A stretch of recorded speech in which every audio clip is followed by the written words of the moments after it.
Hello friends, welcome to Engineers Pride. तो चलिए bearing के अब हम अगले पड़ाव मतलब अगले पार्ट की तरफ चलते हैं। ठीक है, अब इस पार्ट में हम लोग क्या डिस्कस करने वाले हैं। देखिए बियरिंग में हमने कॉलर बियरिंग की तो सारी चीजें डिस्कस कर ली कि फ्रिक्शनल टॉर्क कितना होगा, पावर लॉस कितना होगा, लोड बियरिंग कैपेसिटी, प्रेशर कितना होगा, pressure exerted by the bearing, ये सारी चीजें हमको समझ में आ गया। ठीक है, अब हम डिस्कस करते हैं हमारे पाइवट बियरिंग की। ठीक है, जैसे कॉलर बियरिंग में था कुछ कुछ, काफी कुछ नहीं, हल्का सा रिलेशन वैसा ही रहेगा, लेकिन मेजर डिफरेंस कैसे आएगा कि पाइवट बियरिंग में लुब्रिकेंट कहां से सप्लाई हो रहा है, ये चीज इंपॉर्टेंट है। ठीक है, अब देखिए लुब्रिकेंट सप्लाई हो रहा है तो लुब्रिकेंट किस रेट से सप्लाई कर रहे हो, ये भी तो काफी इंपॉर्टेंट है। तो लुब्रिकेंट का मास फ्लो रेट या फिर हम बोल सकते हैं कि वॉल्यूम फ्लो रेट, कितने मिलीमीटर क्यूब पर सेकेंड लुब्रिकेंट आपका फ्लो हो रहा है या फिर फ्लो रेट ऑफ लुब्रिकेंट हम फाइंड आउट करेंगे। तो बेसिकली अब हम किसको डिस्कस करने वाले हैं, फ्लैट पाइवट बियरिंग। अब जैसे ही फ्लैट पाइवट बियरिंग के अब हम कुछ डेरिवेशन करेंगे, बिल्कुल उस तरीके से हम नेक्स्ट वीडियो में क्या करने वाले हैं, कोनिकल पाइवट बियरिंग्स के डेरिवेशन। ठीक है, और एग्जाम्स में ये डेरिवेशन आते हैं इसीलिए हम इसको करा रहे हैं। ठीक है, तो ध्यान से देखिएगा कि क्या कह रहे हैं डेरिवेशंस में। हम लोग अभी किसको डिस्कस करेंगे, फ्लैट पाइवट बियरिंग। ये कौन सी बियरिंग्स होती हैं, ये होती है axial load bearings. Collar bearings और पाइवट बियरिंग्स दोनों ही कैटेगरी है हमारे एक्सियल लोड बियरिंग्स की। हाँ या ना, एक्सियल लोड बियरिंग्स का मतलब क्या हुआ कि यहां पे shaft axially along the axis of the shaft load लगा रही है बियरिंग्स पे। वही था एक हमारा रेडियल लोड बियरिंग जिसको हम कहते हैं जर्नल बियरिंग। ठीक है, तो ये है हमारी क्या,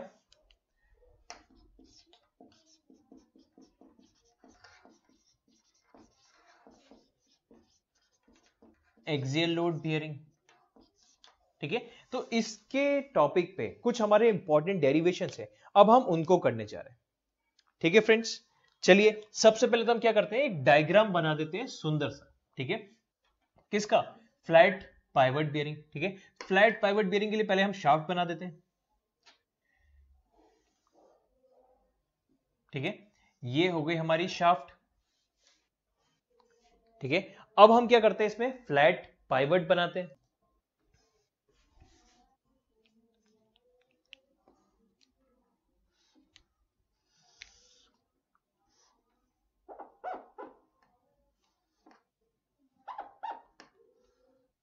अब देखिए जरूरी नहीं कि शाफ्ट हमेशा सॉलिड हो, हॉलो शाफ्ट भी आ सकती है।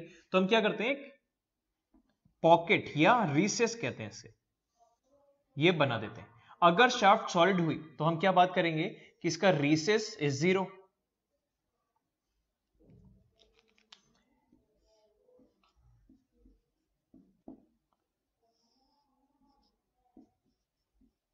आर ओ तो हो गया हमारा आउटर रेडियस ऑफ शाफ्ट, ये तो हमेशा ही होगा। आर आई इनर रेडियस भी बोल सकते हैं या फिर रेडियस ऑफ रेसेस, ये जो कैविटी है वो वाली चीज, या फिर पॉकेट भी कह सकते हैं। ठीक है, अब हम क्या बात करते हैं, इस जगह से हमारा क्या आएगा, लुब्रिकेंट। इनलेट होगा और आउटलेट यहां से बाहर निकलेगा हमारा लुब्रिकेंट, इसको हम ग्रीन से बताते हैं। और लुब्रिकेंट का आउटलेट यहां होगा। ठीक है, तो आइए ये भी लिख लेते हैं हम।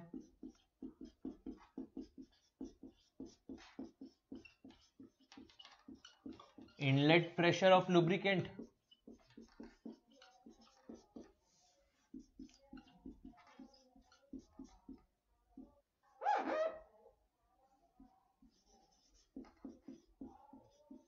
आउटलेट प्रेशर, या फिर आउटलेट प्रेशर क्या होगा, ऑब्वियसली एटमॉस्फेरिक प्रेशर।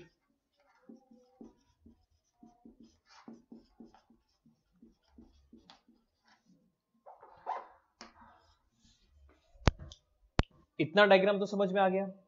चलिए अब आगे बढ़ते हैं।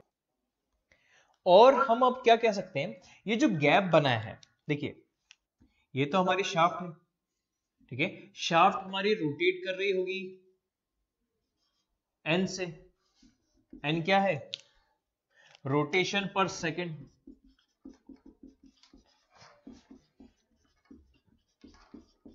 शाफ्ट का ही। ये जो गैप है, ये गैप ही हमारा क्या चीज होगा, इसी गैप को हम कहते हैं मिनिमम फिल्म थिकनेस।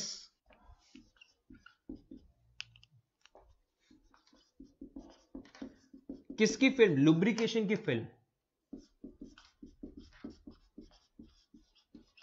और एक और चीज रह गई, ये शाफ्ट हमारा एक्सियल डायरेक्शन में डब्ल्यू लोड लगा रही है,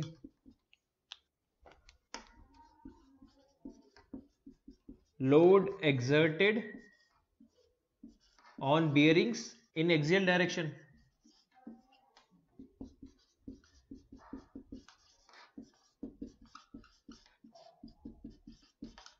चलिए ये तो हमारी सारी चीजें आ गई। एक और चीज रह गई, हमने कहा था कि हम लोग कैलकुलेट करेंगे flow rate of lubricant.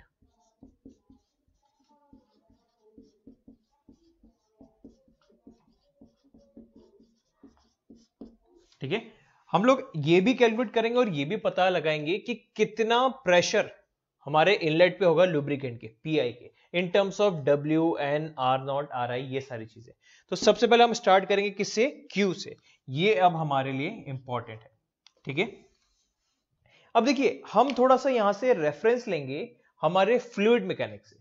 Fluid mechanics में पाइप फ्लो जो टॉपिक था, वहां पे हमने एक चीज पढ़ी थी, क्यू का एक फॉर्मूला वहां पे हमने देखा था। क्या था वो फॉर्मूला,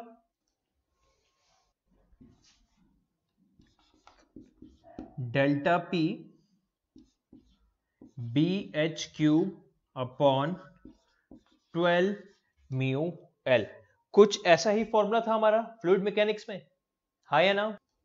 इसमें एक एक टर्म को डिस्कस करते हैं। ये क्या है हमारा, Q तो है flow rate of lubricant, delta P pressure difference, ठीक है, B क्या है विड्थ, H क्या है यहां पे हमारा, H is the height, 12 mu viscosity, mu को और लिख देते हैं, म्यू है हमारा विस्कोसिटी ऑफ लुब्रिकेंट।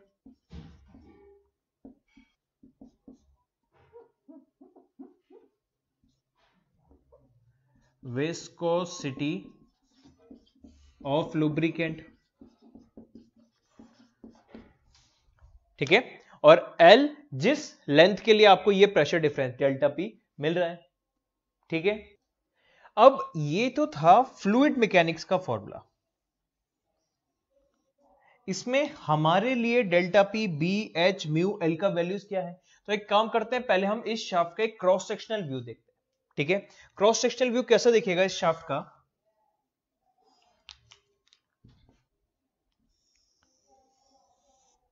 अभी तो हम मान के चलते हैं कि हमारी शाफ्ट इस तरीके से, इसमें एक पॉकेट है या फिर हॉलो है।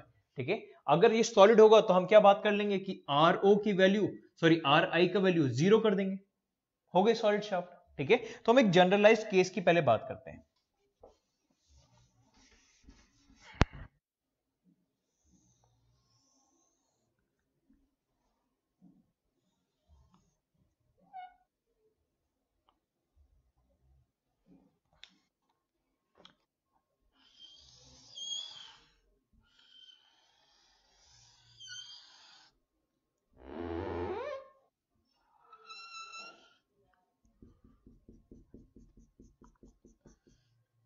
एक रिंग मैंने इमेजिन करी, ये रिंग सेंटर से r डिस्टेंस पे है और इस रिंग का जो थिकनेस है, ये थिकनेस है dr, जैसे कि हमेशा हम डेरिवेशंस में करते हैं। ठीक है, और ये तो हो गया मेरा क्या, outer radius R O, R I यहां दिखा देते हैं, ये हो गया हमारा क्या, आर आई। समझ में आया फ्रेंड्स। अब देखिए हम क्या बात कर रहे हैं, पी आई है हमारा इनलेट प्रेशर लुब्रिकेंट का, ठीक है, पीओ है हमारा आउटर प्रेशर या फिर atmospheric pressure. Obviously inlet pressure ज्यादा होगा, आउटलेट प्रेशर कम होगा, क्यों, क्योंकि भाई इनलेट प्रेशर ज्यादा और आउटलेट कम, तभी तो प्रेशर डिफरेंस की वजह से लुब्रिकेंट यहां से फ्लो होते हुए और यहां से बाहर निकलेगा, ऑब्वियसली पीआई ज्यादा होगा। ठीक है, तो मैक्सिमम प्रेशर हमारा कहां मिल रहा है, पीआई। ठीक है, और जीरो प्रेशर या फिर हम क्या कहेंगे, आउटलेट प्रेशर हमारा कितना मिल रहा है, पी नॉट। समझ में आया? तो हम कुछ ऐसा डायग्राम एक बना सकते हैं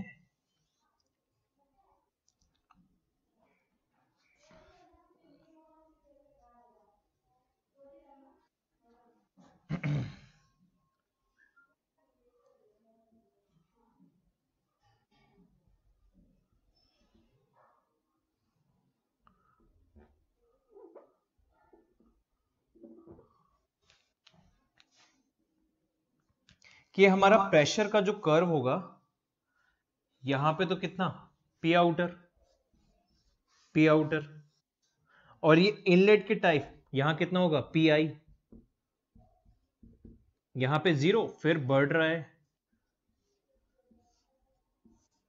और मैक्सिमम हुआ यहां पे पी आई जो हमारे आर आई पे है, पूरे आर आई पे हमारी कांस्टेंट वैल्यू पी आई, और फिर वापस डिक्रीज होने चालू हुआ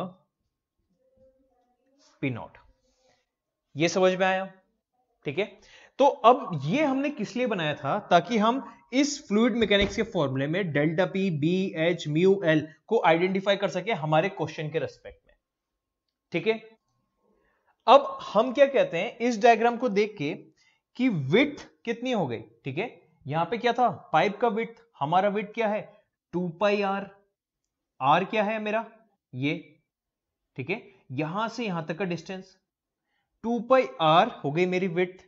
एच क्या हो जाएगा, H not, minimum film thickness, mu तो विस्कोसिटी ऑफ लुब्रिकेंट रहेगा। ठीक है, अब बचा ये एल क्या होगा, ये एल किस लेंथ के लिए लग रहा है, तो जरा ध्यान से देखिए, हमने बोला विड्थ है हमारा 2 पाई आर। ठीक है, मतलब ये आर का ये वाला एरिया हमारा विड्थ हो गया इस गिवन रिंग के लिए बोले। ठीक है, तो हम क्या कहेंगे, एलिमेंटल रिंग के लिए, फॉर एलिमेंटल रिंग, इस रिंग के लिए विड्थ तो कितनी हो गई हमारी, 2 पाई आर, एच का वैल्यू कितना हो गया, मिनिमम फिल्म थिकनेस, एल का वैल्यू क्या हुआ, किस लेंथ की लग रहा है, तो मैं कहूंगा डी आर के लिए लग रहा है। डी आर क्या हुआ, इस रिंग का थिकनेस। हाँ या ना, समझ में आया? तो अब हम क्या करते हैं, इस वैल्यू को हम देयरफॉर इस फॉर्मूले को लगाएं तो हम कहेंगे Q इक्वल्स टू, इसको डीपी लिख देते हैं, डीपी इंटू बी की जगह हम क्या लिख सकते हैं, 2 पाई आर, एच की जगह एच नॉट का cube divided by 12 mu into L की जगह डी आर। हाँ या ना? तो यहां से हम एक चीज तो कर सकते हैं, 2 1 जा 2 6 जा, इससे रीअरेंज करूं तो हम कहेंगे डीपी का क्या लिख सकते हैं, डीपी को हम लिख सकते हैं 6 mu Q D R divided by pi H not cube upon R. हाँ या ना? देखिए, pi R H not cube, pi R H not cube, 6 mu D R, 6 mu D R, Q के यहां पे आ गए, ये आ गई मेरी क्या, डीपी का वैल्यू। अब मैं क्या करता हूं, इंटीग्रेट कर देता हूं दोनों तरफ। लेफ्ट साइड में क्या बच जाएगा मेरे पास, सिर्फ पी।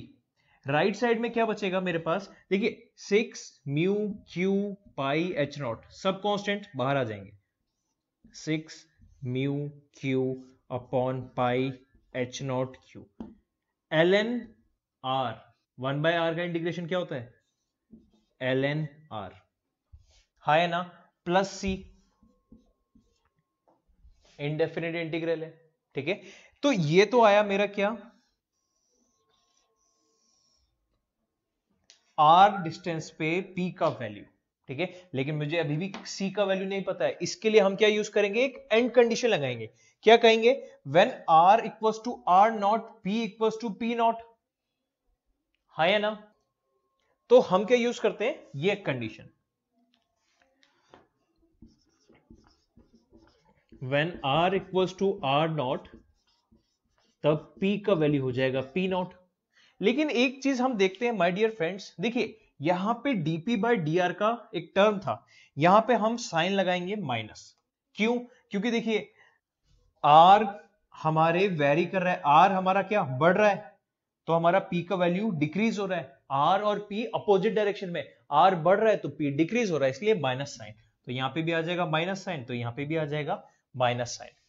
ठीक है, अब इस कंडीशन को लगाते हैं हम, r equals to r not, p की वैल्यू हो जाएगी p नॉट। चलिए वैल्यू पुट करते हैं हम, p की जगह रख देंगे हम p not equals to -6 mu q upon pi h not q into ln r की जगह r नॉट प्लस c। हाँ है ना?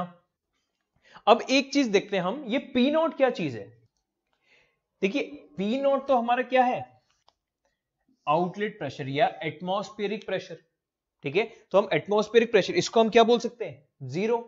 ठीक है, रिलेटिव स्केल में हम कहेंगे अगर ये जीरो हो गया तो c का वैल्यू क्या हुआ, ये तो हुआ जीरो, तो c का वैल्यू क्या हो गया, देयरफॉर c का वैल्यू हुआ हमारा ये वाला term,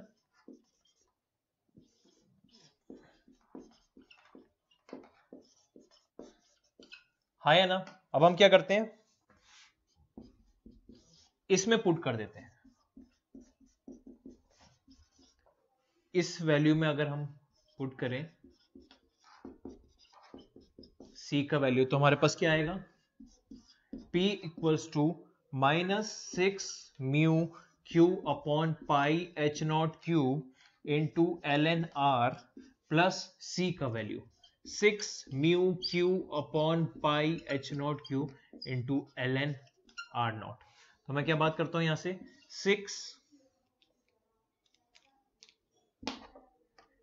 6 mu Q upon pi H not cube common ले लें, तो मेरे पास क्या आ जाएगा, ln r not minus ln r, ln a minus ln b is ln a by b। तो हम क्या बोलेंगे, therefore p equals to 6 mu Q upon pi H not cube into ln r not by r। ये मेरा क्या आया, जब इस r पे p का वैल्यू। ये चीज समझ में आया फ्रेंड्स? अब आप क्या कीजिए, पहले एक बार इस पूरे पार्ट को लिख लीजिए कॉपी करके, फिर हम थोड़ा सा आगे बढ़ेंगे। एक काम कीजिए, इसकी तो हमारी जरूरत पड़ेगी, अभी सिर्फ इतना पार्ट लिख लीजिए, ठीक है, फिर हम इससे एक स्टेप और आगे बढ़ेंगे।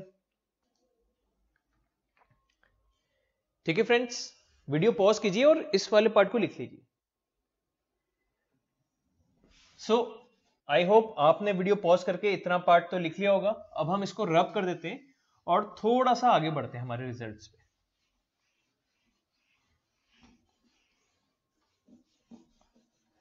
अब देखिए, हमें P का वैल्यू चाहिए था, नहीं, हमें P से क्या जरूरत, हमें क्या चाहिए, Q का value in terms of P not P I.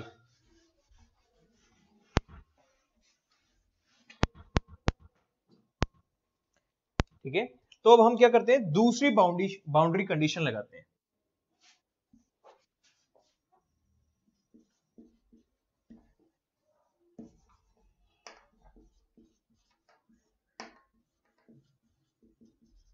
Now using another boundary condition,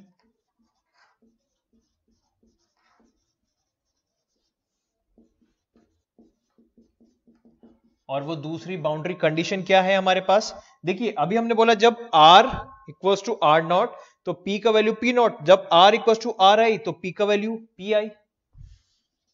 eight r equals to r I, इस जगह पे p का वैल्यू है p आई। इसको पुट करते हैं तो हम क्या बोलेंगे, p की जगह हम बोलेंगे p I equals to 6 mu q upon pi H not cube into ln r not by r I. है ना? अब सारी वैल्यू हमें पता है, q का वैल्यू यहां से क्या बोल सकते हैं आप, therefore q equals to pi by 6 mu into H not cube upon नहीं into P I into L N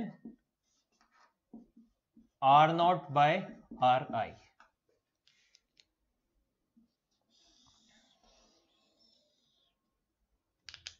O ये वाला टर्म हमारा क्या आ जाएगा, डिवाइड में आएगा, ये वाला term divided by L N R not upon R I. ठीक है, इसका मतलब क्या हुआ, अब हमारा ये Q which is the flow rate of lubricant अब हमारा किस पे डिपेंड कर रहा है, विस्कोसिटी पे, H not minimum film thickness पे, इनलेट प्रेशर ऑफ लुब्रिकेंट पे और R नॉट आर आई। ठीक है, अब हम ये बात करते हैं अगर हमारी सॉलिड शाफ्ट हुई,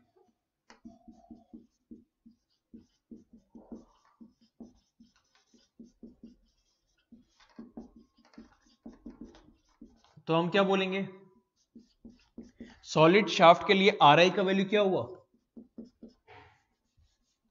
अच्छा, इससे पहले एक और छोटी सी चीज देखिए, देखिए आर नॉट और आर आई है क्या, आर नॉट तो है मेरी आउटर शाफ्ट का रेडियस, हाँ या ना, आर आई क्या है, ये जो कैविटी इसको हमने क्या रिसेस या पॉकेट उसका रेडियस। कैविटी मैक्सिमम कितनी हो सकती है, आर नॉट के इक्वल, मतलब शाफ्ट ही गायब हो गई, और कैविटी मिनिमम कितनी हो सकती है, जीरो। कैविटी जीरो होते होते होते मैंने कहा कि कैविटी खत्म, मतलब शाफ्ट बिल्कुल सॉलिड हो गई, हाँ या ना। लेकिन माय डियर फ्रेंड्स, अगर हम कहते हैं कि आर आई जीरो हो गया, तो आप are I zero something upon zero infinite रखेंगे क्या, एल एन इन्फानाइट ना। हम लोग क्या करने वाले हैं, देखो अगर सॉलिड शाफ्ट केस गिवन होगा, then put R I which is equals to, क्या है ये R I, radius of recess equals to radius of pipe supplying the lubricant. ये मिनिमम जीरो नहीं होगा, ये मिनिमम उतना हो सकता है कि हमारे उस पाइप जहां से लुब्रिकेंट आ रहा है उस पाइप के रेडियस के इक्वल हो जाए, supplying the lubricant.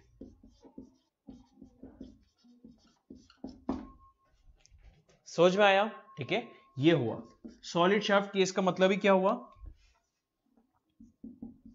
That is no racist.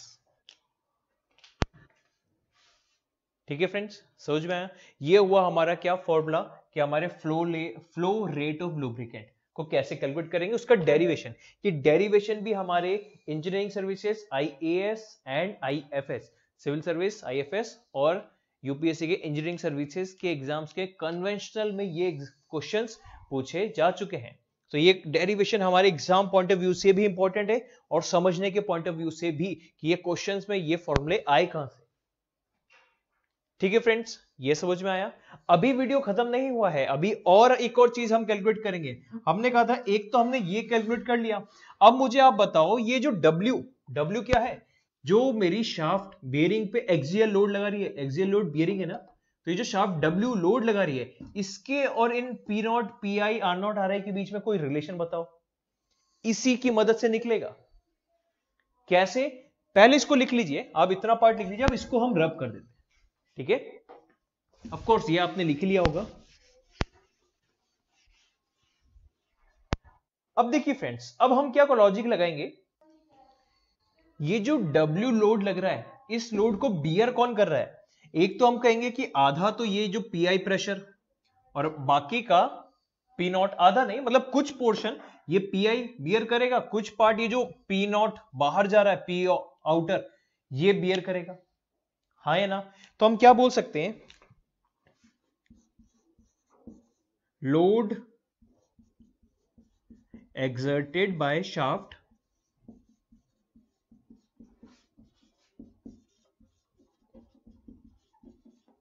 on bearings which is W equals to, हम क्या कहेंगे, equals to PI into pi RI square।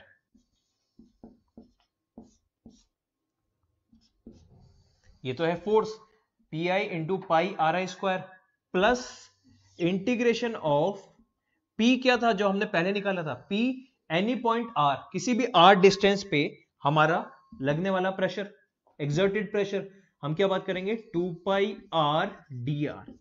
ये P pressure 2 pi are D are इस स्ट्रिप पे लग रहा है, तो एरिया कितना हो गया 2 पाई आर डी आर। अब ये आर कहां से कहां तक वेरी कर रहा है हमारा, आर इनर से आर आउटर तक, आर आई से आर आउटर।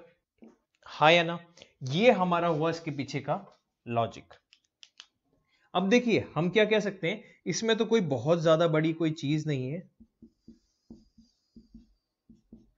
इसको आपको इंटीग्रेट करना है, ठीक है। लेकिन क्या P कांस्टेंट है, नहीं, कांस्टेंट केवल क्या है मेरा 2 pi integration of R not R I R not R P D R. P constant क्यों नहीं है, ये देखो P तो खुद ही वेरी कर रहा है, जैसे जैसे मेरा आर आई इनर से आउटर की तरफ जाएगा मेरा P डिक्रीज होते होते होते होते जीरो हो रहा है। समझ में आया। P का वैल्यू रखेंगे हम हमारे पिछले वाले पार्ट से, विच इज इक्वल्स टू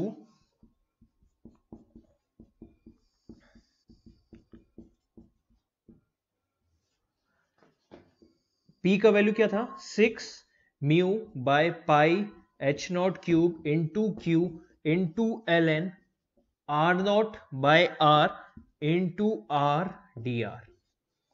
है ना। अब इसमें से भी हम कह सकते हैं कि इतना टर्म कांस्टेंट है, इसको हम बाहर निकाल लेते हैं, लेकिन उसके लिए वापस चाहिए हमको क्या, थोड़ी सी जगह। हम लोग क्या करते हैं, इधर लिख लेते हैं, थोड़ा सा एडजस्ट करके हम लोग क्या कहेंगे फिर, W equals to pi R not square into P I plus 2 pi, ये कितना हो जाएगा, देखिए ये पाई और ये पाई तो कट हो गया, 12 mu Q divided by H not cube into integration of R not से R I L N R not by R into R D R. इसका इंटीग्रेशन अब करना है। एक तो हमारे पास ये टर्म हो गया, एक हमारे पास ये टर्म हो गया, और ये इंटीग्रेशन करना है। अब इसका इंटीग्रेशन के लिए हमको थोड़ी सी जगह चाहिए, तो अब आप क्या करेंगे माय डियर फ्रेंड्स, इतना पार्ट पूरा का पूरा रब कर देंगे। उससे पहले वीडियो को पॉज कीजिए और इतना पार्ट एटलीस्ट लिख लीजिए, ठीक है। इसकी तो हमें जरूरत पड़ेगी, ये सारे टर्म्स क्या हैं। तो चलिए वीडियो पॉज कीजिए और इतना पार्ट लिख लीजिए, फिर हम इसको रब करके उससे आगे बढ़ते हैं, ठीक है फ्रेंड्स। चलिए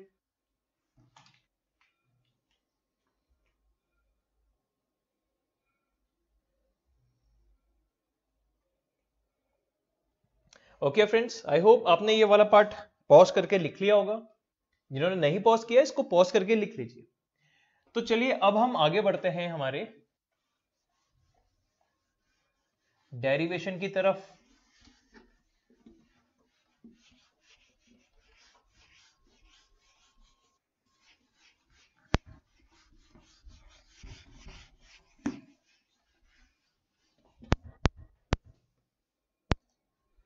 अब देखिए कुछ बच्चों को डाउट आएगा, अब सर इसको इंटीग्रेट कैसे करना है। अब यही हमारी मेन चीज है, क्या, इसको इंटीग्रेट करना। तो मैं क्या करता हूं, पहले इसका वैल्यू फाइंड आउट करता हूं कि इसको इंटीग्रेट करके वैल्यू क्या आएगी इसका। I equals to integration of, बाद में लिमिट्स पुट करेंगे, पहले इंटीग्रेशन निकालते हैं, ln r not by r into R D R, ठीक है। अब देखिए इसको हम करेंगे बाय पार्ट से।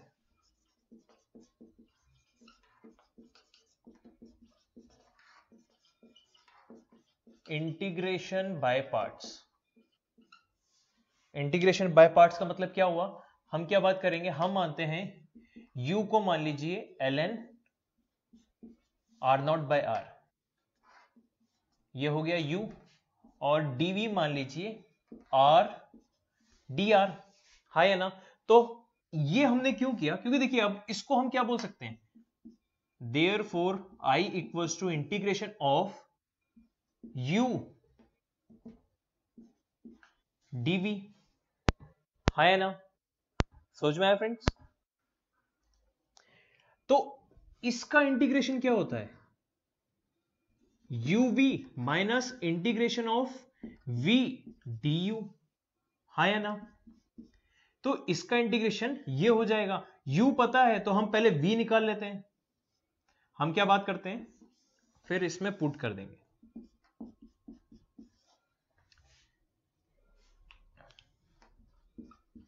Since dv equals to r dr, हम क्या बात करते हैं, v निकालना है तो हम क्या इसको इंटीग्रेट कर देते हैं। ये क्या हो जाएगा, v equals to integration of r dr is r square by 2, v आ गया। u पता है, du भी निकाल लेते हैं। Since u equals to ln r not by r,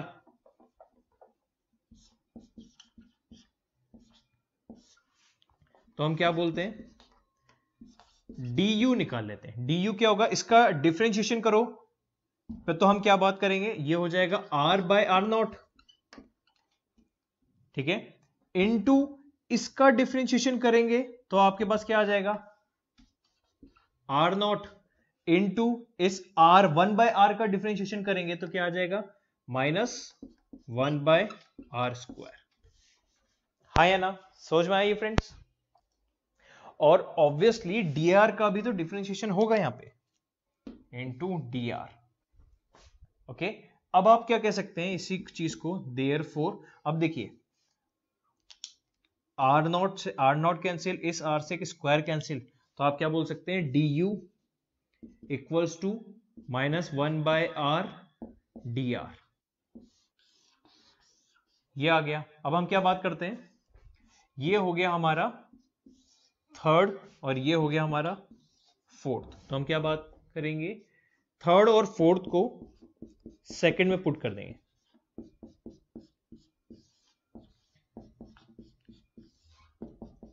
इस सेकंड वैल्यू में पुट कर देंगे।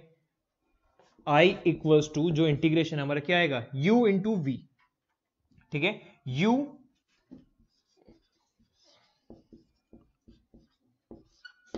Into v, r square by 2,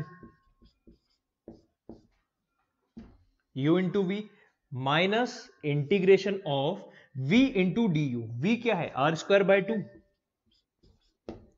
du क्या है, -1 बाय r dr, समझ में आया? ये हुआ हमारा du, ये हुआ हमारा v।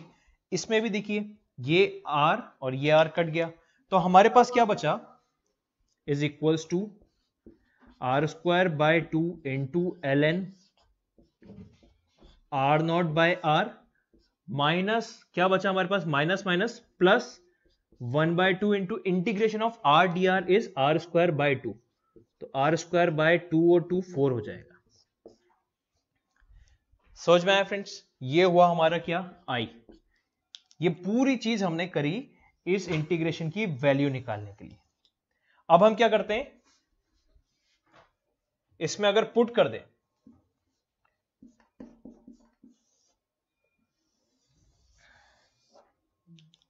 इसके अंदर ये वैल्यू पुट कर देते हैं, तो हम क्या बोलेंगे, w की वैल्यू हो जाएगी w equals to pi R I square into P I plus 12 mu Q upon H not Q into, इसमें लिमिट लगानी है हमें क्या, आर नॉट से आ रहा है, और इसका वैल्यू क्या होगा, ये।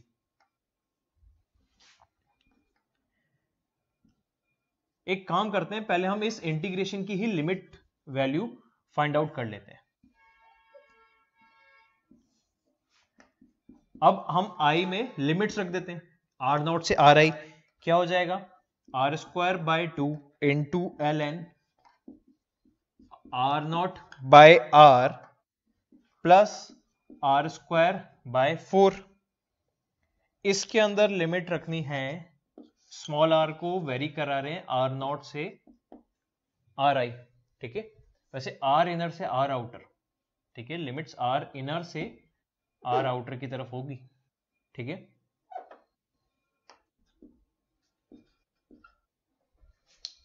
पहले आर आउटर रखिए, हम क्या बात करेंगे, R not square by 2 into ln कितना हुआ 1 plus R not square by 4, ln1 तो 0 हो जाएगा,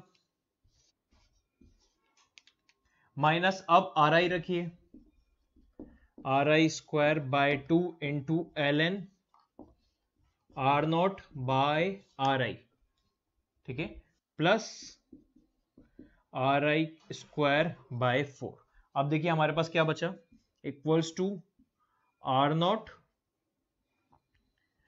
square minus R I square by 4, ये और ये टर्म हो गया, minus R I square by 2 into ln R not by R I. ये क्या आया माय डियर फ्रेंड्स, हमारे W का इस इंटीग्रेशन वाले पार्ट का लिमिट्स रखने के बाद वैल्यू। तो हम क्या बोल सकते हैं, देयरफॉर W क्या आएगा हमारे पास, pi R I square into P I plus 12 mu Q upon H not Q into ये पूरी वैल्यू, ठीक है, इंटू ये आई लिख देते हैं, तो यहां पे लिख देते हैं हम आई, इसको रेड कलर से डिनोट करा देते हैं ताकि आपको कंफ्यूजन ना हो।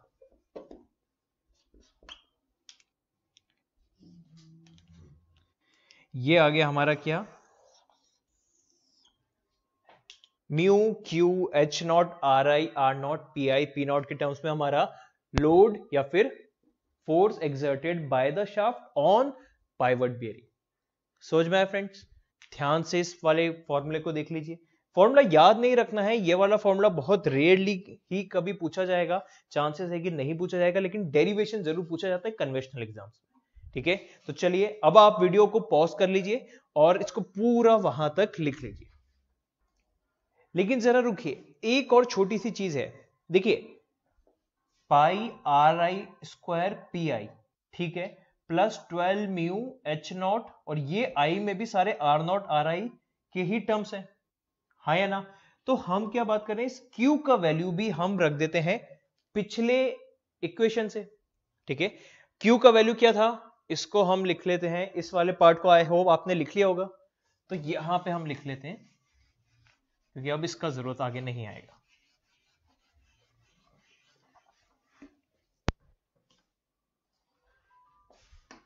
Q equals to pi P I into H not upon 6 mu into L N P not by P, कुछ ऐसा ही वैल्यू था, हाँ या ना।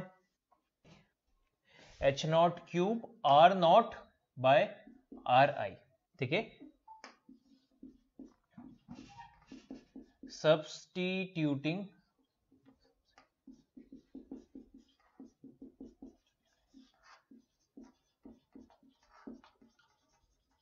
above वैल्यू इन W, हम क्या बोलेंगे, W मतलब इसको लिख देते हैं हम फिफ्थ, ये हो गया हमारा फिफ्थ, ठीक है। इसको जब आप उस Q में वैल्यू रख देंगे, आधे से ज्यादा टर्म्स हमारे क्या हो जाएंगे, कैंसिल आउट। देखिए नीचे एच नॉट क्यूब है, इधर ऊपर एच नॉट क्यूब है, ऊपर म्यू है, यहाँ पे नीचे म्यू है 12 और इधर 6 है, तो हमारे पास सारे टर्म कटने के बाद क्या बचेगा, pi P I square by 2, समझ में आ रहा है friends, P I by 2 into R not square minus R I square upon L N R not by R I. इस वैल्यू को आप जरूर याद रख सकते हैं, लेकिन यहां से हमें ये तो समझ में आ गया कि Q और W में किस तरह का रिलेशन है, समझ में आया। और Q का जो हमने रिलेशन पहले निकाला था, केवल उसी को इसमें पुट किया, आधे से ज्यादा टर्म कैंसिल आउट हो गए, बच गया हमारे पास ये pi P I by 2 into R not square minus R I square upon L N R naught minus R आई।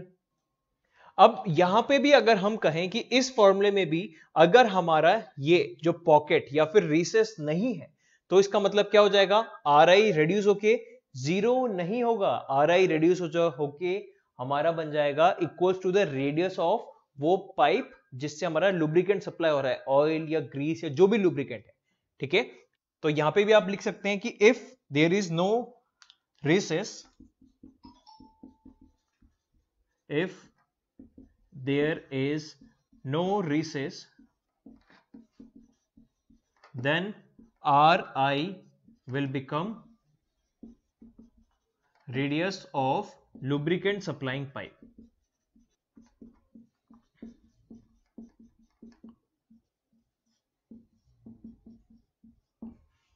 समझ में आया फ्रेंड्स? ये था हमारा complete derivation flat pivot bearing का, flow rate of lubricant and W क्या है? Load exerted by the shaft on the bearing in terms of bearing pressure, inlet pressure और इनर और outer radius of the shaft.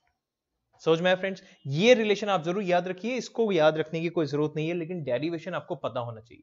अब आप क्या करेंगे, इस वीडियो को देखने के बाद अब आप पूरा समझ लिया, इसको पहले कॉपी कर लीजिए, फिर वापस वीडियो पीछे ले जाइए, जहां पे मैंने केवल डायग्राम बनाया था वहां पे ले जाके वीडियो को पॉज कीजिए और एक बार खुद इस डेरिवेशन को सॉल्व करने की कोशिश कीजिए। अगर आप ये पूरा डेरिवेशन करके एक एक स्टेप्स कहां थे, पहले क्यू निकालना, क्यू निकालने के बाद ये रिलेशन निकालना है, ये रिलेशन निकालने के बाद इंटीग्रेशन सही निकालना है, इंटीग्रेशन सही रखने के बाद लिमिट सही पुट करनी है, लिमिट सही पुट करने के बाद ये रखना है और इसके अंदर वापस क्यू की वैल्यू सही पुट करी, तब जाके आपका ये आएगा। किसी भी एक स्टेप में गड़बड़ कर दी, क्यू में, इंटीग्रेशन में या लिमिट्स पुट करने में, तो आपका आंसर फाइनली ये नहीं आएगा। ओके फ्रेंड्स, तो एक बार वापस आप इस क्वेश्चन को वापस से डिराइव कीजिए, इस दोनों पार्ट्स को, और फिर एक बार जब आपको कॉन्फिडेंस आ जाए तब आप नेक्स्ट वीडियो की तरफ जाइए। ठीक है फ्रेंड्स, समझ में आया? तो चलिए, thank you and have a nice day. Video like करना ना भूलें।